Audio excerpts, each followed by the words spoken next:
Hi, டே 8. Morning 1 tumbler water எடுத்துக்கிட்டேன். அதுக்கப்புறம் black coffee with key எடுத்துக்கிட்டேன். பிரேக்ஃபாஸ்ட் 9:15க்கு எடுத்துக்கிட்டேன். சம்பா ரவை உப்புமா எடுத்துக்கிட்டேன். நாட்டுக்கோழி, குக்கும்பர், கேரட் எடுத்துக்கிட்டேன் மார்னிங். வாட்டர் 3 லிட்டர் கம்ப்ளீட் பண்ணேன். ஆஃப்டர்நூன் லஞ்ச் 2 o'clock எடுத்துக்கிட்டேன். சம்பா ரவை உப்புமா, சிக்கன், குக்கும்பர், கேரட் எடுத்துக்கிட்டேன்.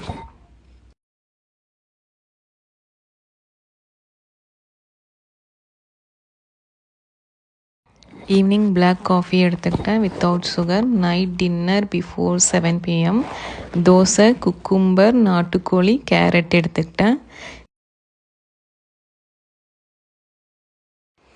வாக்கிங் ஸ்டார்ட் பண்ணியிருக்கேன். 2600 ஸ்டெப்ஸ் வந்துட்டு கம்ப்ளீட் பண்ணேன். இன்றைக்கி 200 கிராம் லாஸாக இருக்குது. தேங்க்ஸ் ஃபார் வாட்சிங். டே 9ல் பார்க்கலாம். பாய்.